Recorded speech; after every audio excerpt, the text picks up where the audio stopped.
se sube al podio como una de las personas que jamás serán olvidadas. No importa si te gusta su música o no, porque todos debemos reconocer que estamos quizás frente al músico más influyente de la historia. Hoy hablaremos de John Lennon. Comenzamos.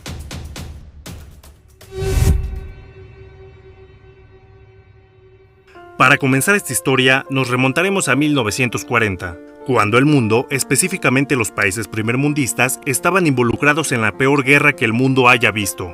Y es aquí cuando dos jóvenes creen que es buena idea traer un hijo al mundo. Y es así como nacería un 9 de octubre de 1940, John Winston Lennon. Sus padres de nombre Alfred, un marino de personalidad dura, y Julia, una amante de la música de personalidad rebelde y desenfrenada. Estos se separaron rápidamente, por lo cual la infancia de John estuvo marcada por la ausencia de sus padres. Pero afortunadamente habría una salvadora, su tía Mimi, quien criaría al pequeño John. Esta a su vez sería héroe y villana. Por un lado crió y sacó adelante a John amándolo incondicionalmente. Y por otro lado era una mujer de carácter totalmente opuesto a su hermana, seria, estricta y siempre en contra de los deseos musicales de su sobrino. A pesar de ser una mamá desobligada, Julia también era una mamá muy buena onda. Visitaba seguido a su hijo e incluso ella fue quien lo adentró en la música, enseñándole a tocar el banjo. La primera canción que aprendió John gracias a su madre fue That'll Be the Day de Buddy Holly. Su abuelo a su vez le regaló su primer instrumento musical, una armónica, herramienta cuyo uso sería muy recurrente en sus primeras composiciones. Volviendo al tema de su mamá, junto a esta empezó a conocer el rock. Ambos escuchaban Little Richard, Buddy Holly y Screaming Jay Hawkins. En conclusión, su mamá era muy cool, aunque en la película Mi nombre es John Lennon hay una escena perturbante donde ambos escuchan la canción I Put a Spell on You de Screaming Jay Hawkins y la mamá se recuesta sobre su hijo. Si no me dieran contexto pensaría que hay tensión sexual entre ambos. Que alguien me explique esta escena, la vi hace 13 años y me sigue pareciendo incomprensible. De hecho YouTube lo marca como video inadecuado, así que el malpensado no soy yo. Pero bueno, a mediados de los 50, John descubriría a un artista que cambiaría su vida, Elvis Presley, y al verlo dijo, bueno, ya está, esta será mi personalidad por el resto de mi vida. Se puso su chaqueta de cuero, su copete gigante y salió a conquistar el mundo. Junto a sus amigos formaría la banda The Quarrymen y empezarían a dar conciertos por su barrio. En 1957, la historia de la música mundial estaba a punto de cambiar. Esto porque Ivan Bohant tenía un amigo al cual quería presentar a John. Este era el mismísimo Paul McCartney. John, al ver la nariz perfecta, la destreza y el canto de Paul, no le quedó más que aceptarlo en la banda. Al poco tiempo, Lennon y McCartney empezarían a hacer una buena dupla. Así salió la canción Hello Little Girl, compuesta por John Lennon. Hello little girl. Basándose en una canción que le cantaba a su madre. Paul McCartney le comentó a John Lennon de la existencia de un guitarrista de cejas prominentes y habilidades en la guitarra excepcionales, George Harrison, y lo propuso para la banda, pero John Lennon se negó a admitirlo por ser menor de edad. Paul McCartney insistió que lo tocara. Paul McCartney insistió que lo escuchara tocar, y al hacerlo, John se dio cuenta del talento de ese joven, así que lo incluyó en la banda. Ahora necesitaba un bajista, y John incluyó a su amigo Stuart Sutcliffe, quien no tenía nada de talento musical, pero tenía el superpoder de ser guapo. En 1958, George Harrison se enteró que existía un estudio barato en Liverpool, donde podían grabar sus canciones, y es ahí donde grabaron su primer sencillo, In Spite of All the Danger, y también That'll Be the Day.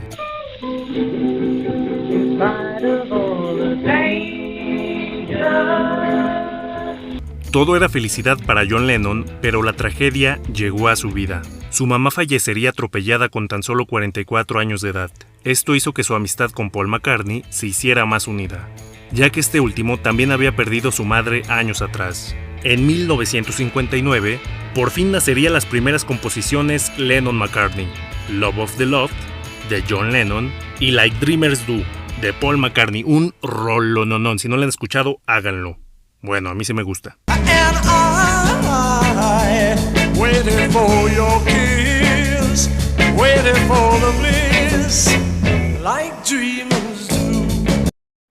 Y llegaba la hora de renombrar al grupo. Primero pensaron en llamarlo The Silver Beatles, pero finalmente se quedó simplemente en The Beatles, o The Beatles, como te guste decirle. En agosto de 1960 surgió una oportunidad que catapultaría a la banda, una gira en Alemania, específicamente en Hamburgo.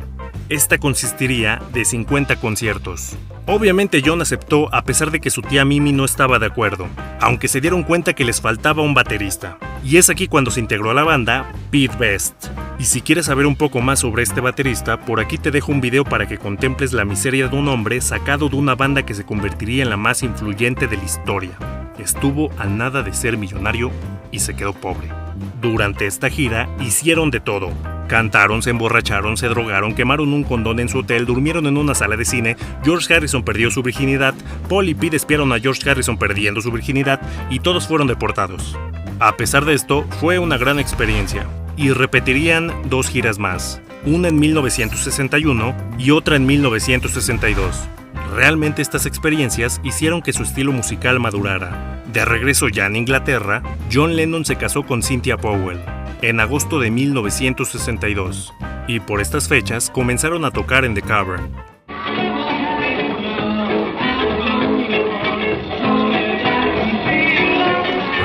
Ahí es donde el dueño de una tienda de discos de nombre Brian Epstein se fijó en ellos y les propuso ser su representante. No tenía experiencia, pero sí visión de negocios. Ellos aceptaron, y lo primero que hizo Brian fue cambiar su imagen. Dejaron de lado el estilo rebelde y rockabilly y empezaron a vestir de traje. A su vez, Pete Best fue sustituido por Ringo Starr, y ese mismo año sacarían su primer éxito, Love Me Do, con el cual se consagraron como estrellas musicales.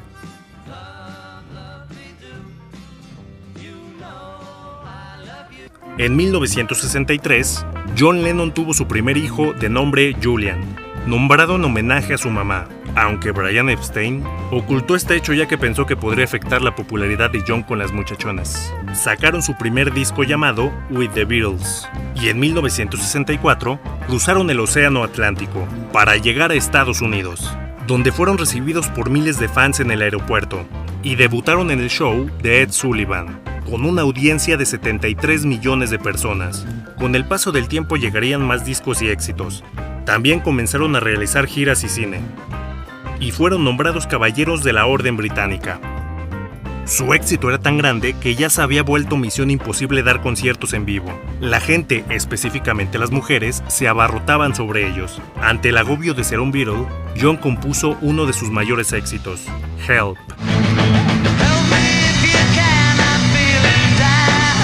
En marzo de 1966, sucedería quizás la peor experiencia de John y los Beatles, ya que en una entrevista, John Lennon declaró que los Beatles eran más populares que Jesús. Ya ni les cuento cómo se pusieron los santos puritanos de aquella época, amenazando de muerte al cantante y queriendo acabar con la banda por ser mala influencia. Salieron a marchar y destruir los discos de los Beatles, cargando carteles que decían: Jesús murió por ti, John Lennon, me das asco, maldito hereje. Jesús te ama, ¿acaso los Beatles también te aman? Póngase junto a la fogata, mijo, y sonría bien mientras quema el disco. Ahora sí nos vamos a vengar de ese John Lennon. Todo esto decía la gente, se estaba volviendo loca de odio. John Lennon tuvo que dar la cara y decir que sus palabras fueron sacadas de contexto. If it said television is more popular than Jesus, I might have got away with it.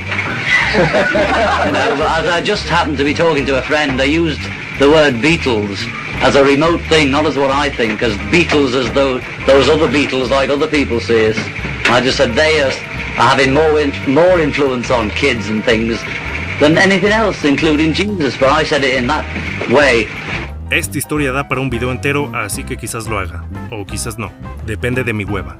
La banda ante estos eventos decidieron que sería mejor dejar de dar giras y conciertos, y así empieza una nueva época para sus integrantes, específicamente para John Lennon, ya que empezaría a experimentar con drogas como el LSD. Según el mismo cantante, la primera vez que la probó fue en una reunión donde se encontraba su dentista John Reilly, quien pensó que sería divertido ponerle droga al café de su paciente sin que se diera cuenta. Y efectivamente es divertido.